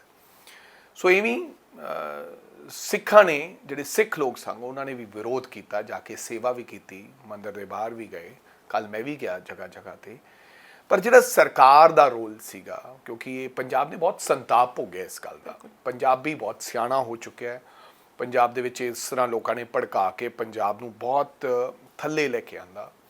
ਔਰ ਸੱਚੇ ਪਾਤਸ਼ਾਹ ਕਿਰਪਾ ਕਰੇ ਕਿ ਇਹੋ ਜਿਹੇ ਕਦੇ ਦੁਬਾਰੇ ਦਿਨ ਪੰਜਾਬ ਨੂੰ ਨਾ ਦੇਖਣੇ ਪੈਣ। ਲੇਕਿਨ ਜਿਹੜਾ ਸਰਕਾਰ ਦਾ ਰੋਲ ਸੀਗਾ ਉਹ ਸਰਕਾਰ ਨੇ ਵੀ ਨਿਭਾਇਆ ਨਹੀਂ। ਤੁਸੀਂ ਦੇਖੋ, ਮਲੇਰਕੋਟਲੇ ਗਏ ਕੱਲ ਭਗਵੰਤ ਮਾਨ, 37 ਕਿਲੋਮੀਟਰ ਹੈ ਪਟਿਆਲਾ ਉੱਥੋਂ, ਇੱਕ ਵਿਜ਼ਿਟ ਤਾਂ ਕਰਨੀ ਬਣਦੀ ਸੀ। ਕੌਣ 48 ਘੰਟਿਆਂ ਵਿੱਚ ਉਹਨਾਂ ਨੇ ਜੋ ਜ਼ਿੰਮੇਵਾਰ ਸੀ ਉਹਨਾਂ ਨੂੰ ਫੜ ਲਿਆ, ਉਹ ਬੈਟਰ ਨਹੀਂ ਹੈ? ਕਿਉਂਕਿ ਅਸੀਂ ਇਹੋ ਜਿਹੇ ਮਾਮਲੇ ਦੇਖੇ ਤੇ ਇੰਨੇ ਸਾਲਾਂ ਬਰਸਾਲ ਅੱਜ ਤੱਕ ਫੜਨਾ ਤਾਂ ਸਾਹਮਣੇ ਸੀ। 48 ਘੰਟੇ ਵੀ ਕਿਉਂ ਨਿਮਰਤ ਜੀ? ਉੱਥੇ ਇਸ ਦਾ ਲੋਕ ਸੀਗੇ ਨਾ। ਲੋਕ ਤਾਂ ਇਹ ਵੀ ਕਹਿੰਦੇ ਆ ਕਿ ਉੱਥੋਂ ਦੇ ਐਸਐਸਪੀ ਨੇ ਪੂਰਾ, ਮੈਂ ਕਹਿ ਰਿਹਾ ਕਿ ਪੂਰਾ ਜੱਫਾ ਪਾ ਕੇ ਉਸ ਬੰਦੇ ਨੂੰ, ਵਾਟ ਆਈ ਹੈਵ ਸੀਨ ਦਾ ਵੀਡੀਓ, ਤੇ ਉਹਨੇ ਬਿਲਕੁਲ ਰੋਕਿਆ ਮੁੰਡੇ ਨੇ, ਕੀ ਨਾ ਉਹਦਾ, ਮਿਸਟਰ ਨਾਨਕ ਸਿੰਘ, ਉਹਨੂੰ ਬਦਲ ਦਿੱਤਾ ਗਿਆ। ਮੇਰੇ ਕਹਿਣ ਦਾ ਮਤਲਬ, ਮੇਰੇ ਕਹਿਣ ਦਾ, ਹੋ ਸਕਦਾ ਉਹ 48 ਘੰਟਿਆਂ ਤੋਂ ਪਹਿਲਾਂ ਫੜ ਲੈਂਦਾ। ਮੈਂ ਨਹੀਂ ਕਹਿੰਦਾ, ਜਿੱਥੇ ਕਿਸੇ ਨੂੰ ਸਲਾਉਣ ਵਾਲੀ ਗੱਲ ਆ ਉੱਥੇ ਸਲਾਉਣਾ ਪਏਗਾ। ਨਹੀਂ, ਪਰ ਉਹਨਾਂ ਨੇ ਜਿਹੜਾ ਡਿਸਟੈਂਸ ਸੀਗਾ ਚੌਂਕ ਤੇ ਮੰਦਿਰ ਵਿੱਚ, ਉਹਨੂੰ ਕੰਟਰੋਲ ਨਹੀਂ ਕਰ ਪਾਏ। ਉਹਨਾਂ ਨੂੰ ਜਾਣਕਾਰੀ ਸੀ ਕਿ ਇਹੋ ਜਿਹਾ ਪ੍ਰੋਟੈਸਟ ਹੋਣ ਵਾਲਾ, ਜਿਹਨੂੰ ਇਜਾਜ਼ਤ ਦੇਣੀ ਨਹੀਂ ਚਾਹੀਦੀ ਸੀ। ਫਿਰ ਤੁਸੀਂ ਫਿਰ ਇਹ ਕਿਉਂ ਕਹਿ ਰਹੇ ਹੋ, ਫਿਰ ਇਹ ਕਿਉਂ ਕਹਿ ਰਹੇ ਹੋ ਕਿ 48 ਘੰਟੇ 'ਚ ਫੜ ਲਿਆ? ਜੇ ਇੰਟੈਲੀਜੈਂਸ ਫੇਲੀਅਰ ਨਾ ਹੁੰਦਾ, ਜੇ ਮੁੱਖ ਮੰਤਰੀ ਸਾਹਿਬ ਦੀ ਤਵੱਜੋ ਹੁੰਦੀ ਐਜ਼ ਏ ਗ੍ਰਹਿ ਮੰਤਰੀ, ਤੇ 48 ਘੰਟੇ ਤਾਂ ਆਉਣ ਦੀ ਲੋੜ ਹੀ ਨਹੀਂ ਪੈਣੀ ਸੀ, ਇਹ ਹੋਣਾ ਹੀ ਨਹੀਂ ਸੀਗਾ। This is a totally intelligence failure. ਸਰਕਾਰ ਇਸ ਗੱਲ ਤੇ ਫੇਲ ਹੋਈ ਹੈ, ਕੋਈ ਮੰਨੇ ਨਾ ਮੰਨੇ। 48 ਘੰਟੇ ਕਿਉਂ? 48 ਘੰਟੇ 'ਚ ਫੜ ਗਿਆ, ਇਹ ਪ੍ਰਾਪਤੀ ਹੈ ਵੀ ਉਹ ਕਹਿੰਦੇ ਕਿ ਇਲਜ਼ਾਮ ਦਿੱਤ ਕੋਈ ਲੋਕਾਂ ਨੇ ਐਡੀ ਵੱਡਾ ਕੰਮ ਕਰਤਾ ਤੇ ਅਸੀਂ 48 ਘੰਟੇ 'ਚ ਫੜ ਲਿਆ। ਕਿਉਂ? ਤੁਸੀਂ ਕਰ ਨਹੀਂ ਕਿਉਂ ਦਿੱਤਾ? ਸਰਕਾਰ ਇਸ ਗੱਲ ਤੇ ਨਾਕਾਮ ਰਹੀ ਹੈ। 48 ਘੰਟੇ 'ਚ ਆਖੇ ਵੀ ਅਸੀਂ ਗੁਨੇਗਾਰ ਫੜ ਲਏ, ਗੁਨਾਹ ਹੋਇਆ ਹੀ ਕਿਉਂ?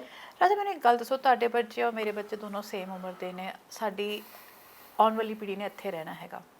ਅੱਜ ਜਿਹੜੇ ਹਾਲਾਤਾਂ ਵਿੱਚ ਅਸੀਂ ਪੰਜਾਬ ਨੂੰ ਗੁਜ਼ਰਦਾ ਦੇਖ ਰਹੇ ਹਾਂ, ਹੁਣ ਜਿਹੜੇ ਚਾਰਾਂ ਧਿਰਾਂ ਵਿੱਚ ਲੜਾਈ ਹੋ ਗਈ, ਪਹਿਲੇ ਦੋ ਹੁੰਦੇ ਸੀ, ਆਪ ਹੈ, ਭਾਜਪਾ, ਅੱਜ ਅਸੀਂ ਦੇਖ ਰਹੇ ਹਾਂ ਕਿ ਵੀ ਅੱਧੀ ਸਿੱਖ ਜਿਹੜੀ ਸੋ ਕਾਲਡ ਲੀਡਰਸ਼ਿਪ ਹੈਗੀ ਹੈ ਉਹ ਬੀਜੇਪੀ ਵੱਲ, ਪ੍ਰਧਾਨ ਮੰਤਰੀ ਵੱਲ ਜਾ ਰਹੀ ਹੈ, ਇੱਕ ਉਧਰ ਜਾ ਰਹੀ ਹੈਗੀ ਹੈ, ਆਪ ਵੱਲ ਜਾ ਰਹੀ ਹੈ, ਪੁਰਾਣੀ ਤੁਹਾਡੀ ਰਵਾਇਤੀ ਸੋਚ ਵਾਲੇ ਕਾਂਗਰਸੀ ਹੈ, ਅਕਾਲੀ ਹੈ। ਇਹ ਸਭ ਦਾ ਸਾਡੇ ਆਉਣ ਵਾਲੀ ਪੀੜ੍ਹੀ, ਪੰਜਾਬ 'ਤੇ ਕੀ ਅਸਰ ਹੋਏਗਾ? ਜਿਹੜੀ ਇਹ ਟੈਨਸ਼ਨ ਦੇ 'ਚ ਲੜਾਈਆਂ ਹੈ ਕਿ ਪੰਜਾਬ ਹੋਰ ਇਹੋ ਜਿਹਾ ਭੋਗ ਸਕਦਾ ਹੈ, ਪਰ ਜਿੰਨੀ ਹਾਲਾਤ ਕਿਸਾਨਾਂ ਦੀ ਅੱਜ ਕੱਲ੍ਹ ਮਾੜੀ ਹੈਗੀ, ਜਿੰਨਾ ਅਸੀਂ ਨਸ਼ਾ ਦੇਖ ਰਹੇ ਹਾਂ, ਡੂ ਯੂ ਥਿੰਕ ਕਿ ਕੋਈ ਇਹੋ ਜਿਹੀ ਵੀ ਆਪਸ਼ਨ ਹੈ ਕਿ ਅਸੀਂ ਸਿਆਸਤ ਨੂੰ ਇਕੱਠੇ ਮਿਲ ਕੇ ਕੰਮ ਕਰਦੇ ਵੇਖ ਲਈਏ? ਕਿ ਬਿਕੋਜ਼ ਆਫਟਰ ਆਲ ਇਹ ਸਾਡੇ ਬੱਚਿਆਂ ਦਾ, ਅਸੀਂ ਉਹਨਾਂ ਨੂੰ ਕੁਝ ਦੇ ਕੇ ਜਾਣਾ ਹੈ ਕਿ ਉਹਨਾਂ ਨੂੰ ਅਸੀਂ ਸਿਰਫ ਲੜਾਈਆਂ ਵਿੱਚ? ਯੂ ਮੀਨ ਟੂ ਸੇ ਕਿ ਸਿਆਸੀ ਲੋਕ ਇੱਕ ਦੂਜੇ ਤੇ ਇਲਜ਼ਾਮਾਤ ਲਾਉਂਦੇ ਨੇ, ਕੰਮ ਉੱਥੇ ਦਾ ਉੱਥੇ ਰਹਿੰਦਾ ਹੈ, ਪੰਜਾਬ ਨੀਚੇ ਹੁੰਦਾ ਚਲਾ ਜਾ ਰਿਹਾ ਹੈ, ਪੰਜਾਬੀਅਤ ਖਤਮ ਹੁੰਦੀ ਜਾ ਰਹੀ ਹੈ। ਸੋ ਸਾਨੂੰ ਰਲ ਮਿਲ ਕੇ ਇਕੱਠੇ ਹੋ ਕੇ, ਬਿਲਕੁਲ ਇਹ ਹੋਣਾ ਚਾਹੀਦਾ ਹੈ। ਅਗਰ ਹੋ ਸਕਦਾ ਹੈ ਕਿ ਇਸ ਯੂਟੋਪੀਅਨ ਡ੍ਰੀਮ ਕੀ ਵੀ ਸਿਆਸਤ ਮਿਲ ਕੇ ਕੰਮ ਕਰੇ? ਨਹੀਂ, ਅਗਰ ਹਿੱਤਾਂ ਦੀ ਰਾਖੀ ਹੋਣ ਲੱਗ ਪਏ, ਅਗਰ ਹਿੱਤਾਂ ਦੀ ਰਾਖੀ ਹੋਣ ਲੱਗ ਪਏ, ਪੰਜਾਬ ਦੇ ਹਿੱਤਾਂ ਦੀ ਰਾਖੀ ਜ਼ਿਆਦਾ ਜ਼ਰੂਰੀ ਹੈ, ਰਾਦਰ ਦਿਨ ਰਾਜਾ ਵੜਿੰਗ ਕੁਛ ਬਣੇ ਨਾ ਬਣੇ। ਬਿਲਕੁਲ ਮੈਂ ਕਹਿਣਾ ਹੈ ਕਿ ਹੋਣ ਵਾਲੀ ਸਰਕਾਰ ਨੂੰ, ਇਹ ਤਾਂ ਸਾਰੇ ਕਾਂਗਰਸੀ ਕਹਿੰਦੇ ਮੈਨੂੰ ਕੁਰਸੀ ਦੀ ਪਰਵਾਹ ਨਹੀਂ ਹੈ, ਬਸ ਪੰਜਾਬ ਠੀਕ ਹੋ ਜਾਏ। ਨਹੀਂ, ਬਟ ਉਹ ਲੜਾਈ ਕੁਰਸੀ ਦੀ ਹੈ। ਥਿੰਕ ਐਂਡ ਵਿੱਚ ਤੁਸੀਂ ਜਾਇਜ਼ ਹੋ, ਇਸ ਗੱਲ 'ਚ ਵੀ ਤੁਸੀਂ ਜਾਇਜ਼ ਹੋ, ਕਹਿੰਦੇ ਕੁਛ ਹੋ ਰਿਹਾ, ਕਰਦੇ ਕੁਛ ਹੋ ਰਿਹਾ, ਬਿਲਕੁਲ ਮੈਂ ਤੁਹਾਡੇ ਨਾਲ ਵੀ ਇਸ ਗੱਲ ਤੇ ਸਹਿਮਤ ਹੈ। ਬਟ ਕਿਸੇ ਬੰਦੇ ਨੂੰ ਅਗਾਂਹ ਵਧਣਾ ਪਏਗਾ। ਸੇਮ ਉਹੀ ਰਾਜਨੀਤੀ ਨਹੀਂ ਕਰਨੀ ਪਏਗੀ। ਕੁਛ ਨਾ ਕੁਛ ਤੁਸੀਂ ਸਰਕਾਰ ਚਾਹੇ ਉਹ 92 ਤੁਹਾਡੇ ਕੋਲ ਬੰਦੇ ਹੈ, ਸਾਨੂੰ ਕਰਨਾ ਚਾਹੀਦਾ ਸੀ ਪਹਿਲਾਂ ਤਾਂ। ਮੈਂ ਜੋ ਤੁਸੀਂ ਬਦਲਾਵ ਲਿਆਏ ਸੀ ਟਰਾਂਸਪੋਰਟ ਡਿਪਾਰਟਮੈਂਟ ਵਿੱਚ, ਉਹ ਤੁਹਾਨੂੰ ਲੱਗਦਾ ਹੁਣ ਕੰਟੀਨਿਊ ਹੋ ਰਹੇ ਨੇ? ਸੰਤੁਸ਼ਟ ਹੋ ਜੋ ਅੱਜ? ਕਾਫੀ ਨਹੀਂ, ਕਾਫੀ ਚੀਜ਼ਾਂ ਜਿਹੜੀਆਂ ਉਹ ਚੱਲ ਰਹੀਆਂ। ਮੇਰੇ ਖਿਆਲ ਟਾਈਮ ਟੇਬਲ ਬਹੁਤ ਚਿਰ ਬਾਅਦ ਬਣਿਆ ਸੀ, ਉਹ ਬਣਾ ਦਿੱਤਾ ਗਿਆ। ਜਿਹੜੀਆਂ ਐਕਸਟੈਂਸ਼ਨ ਸੀ ਬੜੀਆਂ ਉਹ ਕੱਟ ਦਿੱਤੀਆਂ ਗਈਆਂ, ਟੈਕਸ ਦੀ ਭਰਵਾਈ ਹੋਈ, ਨਵੀਆਂ ਬੱਸਿਸ ਲੈ ਕੇ ਆਏ, ਕਾਫੀ ਕੁਛ ਅਸੀਂ ਕੀਤਾ। ਪਿੱਛੇ ਜੇ ਮੈਨੂੰ ਕੋਈ ਦੱਸ ਰਿਹਾ ਸੀ ਕਿ ਕੁਝ ਬੱਸਿਸ ਹਜੇ ਖੜੀਆਂ ਜਿਨ੍ਹਾਂ ਦੇ ਡਰਾਈਵਰਸ ਤੇ ਕੰਡਕਟਰਸ ਤੋਂ ਬਿਨਾਂ ਖੜੀਆਂ, ਉਹ ਜਲਦੀ ਕਰ ਲੈਣਾ ਚਾਹੀਦਾ ਹੈ।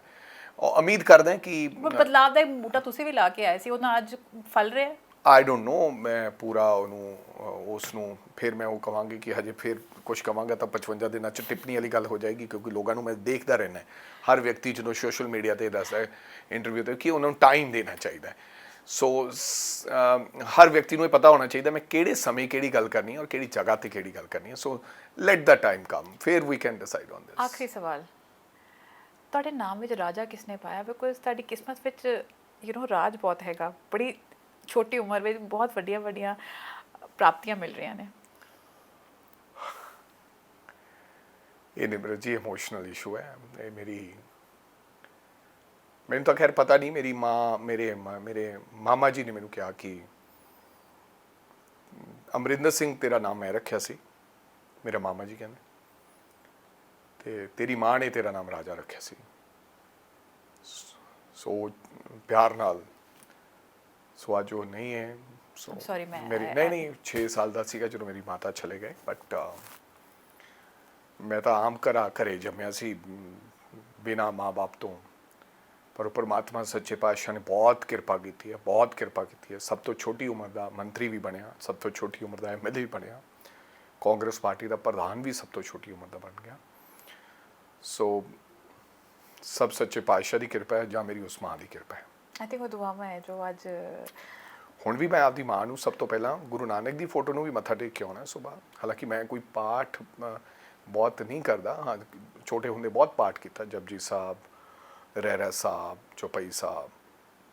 ਹੁਣ ਤਾਂ ਕਦੇ ਕਦੇ ਜਾਈਦਾ ਗੁਰਦੁਆਰਾ ਸਾਹਿਬ ਵੀ, ਕਿਉਂਕਿ ਜਦੋਂ ਬੰਦਾ ਸੌਖਾ ਹੁੰਦਾ ਹੈ ਉਦੋਂ ਰੱਬ ਦਾ ਨਾਮ ਤੁਹਾਨੂੰ ਚੇਤੇ ਨਹੀਂ ਆਉਂਦਾ, ਜਦੋਂ ਔਖਾ ਹੁੰਦਾ ਫਿਰ ਤੁਹਾਨੂੰ ਰੱਬ ਚੇਤੇ ਆਉਂਦਾ ਹੈ।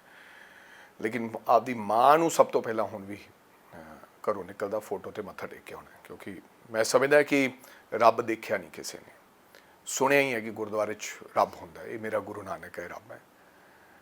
ਗੁਰੂ ਗ੍ਰੰਥ ਸਾਹਿਬ ਮਹਾਰਾਜ ਸਾਨੂੰ ਦੱਸ ਕੇ ਗਏ ਕਿ ਇਹਦੇ 'ਚ ਇਹੀ ਗੁਰੂ ਹੈ। ਸੋ ਮੈਂ ਸਮਝਦਾ ਕਿ ਜਿਹਨੇ ਜੱਗ ਵਿਖਾਇਆ, ਜਿਹਨੇ ਦੁਨੀਆ ਦਿਖਾਈ, ਜਿਹਨੇ ਆਪਦੇ ਢਿੱਡ 'ਚ ਰੱਖ ਕੇ ਸਾਨੂੰ ਜਨਮ ਦਿੱਤਾ, ਅਸਲੀ ਰੱਬ ਉਹ ਵੀ ਹੈ। ਸੋ ਇਸ ਕਰਕੇ ਉਹ ਕਦੇ ਕਦੇ ਮਿਸ ਕਰੀਦਾ ਦੀ ਮਾਂ ਨੂੰ ਵੀ। ਤੇ ਰਾਜਾ ਨਾਮ ਮੇਰੀ ਮਾਂ ਨੇ ਮੈਨੂੰ ਰੱਖਿਆ, ਇਹ ਮੇਰੇ ਮਾਮਾ ਜੀ ਨੇ ਮੈਨੂੰ ਦੱਸਿਆ, ਮੈਨੂੰ ਇਸ ਗੱਲ ਦਾ ਪਤਾ ਨਹੀਂ। ਚਲੋ ਯੋ ਆਜ਼ਾਦੀ ਬਾਅਦ ਹੁਣ ਰਾਜੇ ਸ਼ਾਹੀ ਖੂਨ ਨਾਲ ਨਹੀਂ, ਸ਼ਾਹੀ ਕਰਮਾਂ ਨਾਲ ਹੋਣਗੇ। ਸੋ ਉਮੀਦ ਕਰਦੇ ਹਾਂ ਕਿ ਤੁਹਾਡੇ ਕਰਮ ਤੁਹਾਨੂੰ ਹੋਰ ਉਚਾਈਆਂ ਤੇ ਲੈ ਕੇ ਜਾਣ। ਐਂਡ ਸਾਡੇ ਨਾਲ ਗੱਲ ਕਰਨ ਲਈ ਬਹੁਤ ਬਹੁਤ ਧੰਨਵਾਦ। ਐਂਡ ਆਮ ਸੌਰੀ ਜੇ ਮੈਂ ਕੋਈ ਨਹੀਂ ਨੋਟ ਐਟ ਆਲ ਨਿਮਰਤ ਜੀ, ਨਥਿੰਗ ਟੂ ਸੇ ਸੌਰੀ, ਕੋਈ ਗੱਲ ਨਹੀਂ। ਇਹ ਤਾਂ ਜ਼ਿੰਦਗੀ ਦੇ ਸੱਚ ਨੇ, ਸੱਚਾਂ ਤੋਂ ਤੁਸੀਂ ਪਰੇ ਜਾਓਗੇ ਤਾਂ ਫਿਰ ਤਕਲੀਫ ਹੋਏਗੀ। ਐਂਡ ਇਮੋਸ਼ਨ, ਮੈਂ ਸਮਝਦਾ ਕਿ ਜਿਸ ਵਿਅਕਤੀ 'ਚ ਇਮੋਸ਼ਨ ਨਹੀਂ ਹੈ ਉਹ ਜ਼ਿੰਦਗੀ 'ਚ ਅਧੂਰਾ ਹੈ। ਸੋ ਇਹ ਜ਼ਰੂਰੀ ਹੈ ਤੁਹਾਨੂੰ ਆਪਦੀ ਮਾਂ ਨੂੰ ਯਾਦ ਕਰਕੇ ਤੁਹਾਡੇ ਇਮੋਸ਼ਨ ਹੋਣੇ ਚਾਹੀਦੇ, ਤੁਹਾਨੂੰ ਭਰਾ ਨੂੰ, ਤੁਹਾਡੇ ਕਿਸੇ ਦੀਨ ਦੁਖੀਆ ਨੂੰ ਵੇਖ ਕੇ ਤੁਹਾਡੇ ਅੰਦਰ ਦਰਦ ਹੋਣਾ ਚਾਹੀਦਾ ਹੈ। ਅਗਰ ਉਹ ਦਰਦ ਨਹੀਂ ਹੈ ਤਾਂ ਮੈਂ ਸਮਝਦਾ ਕਿ ਵਿਅਕਤੀ ਅਧੂਰਾ ਹੈ। ਸੋ ਧੰਨਵਾਦ ਬਹੁਤ ਬਹੁਤ ਨਿਮਰਤ ਜੀ, thank you so much. And ਤੁਹਾਡੇ ਇਸ ਜੋ ਨਵੇਂ ਦੌਰ ਵਾਸਤੇ ਬਹੁਤ ਬਹੁਤ ਸ਼ੁਭਕਾਮਨਾਵਾਂ।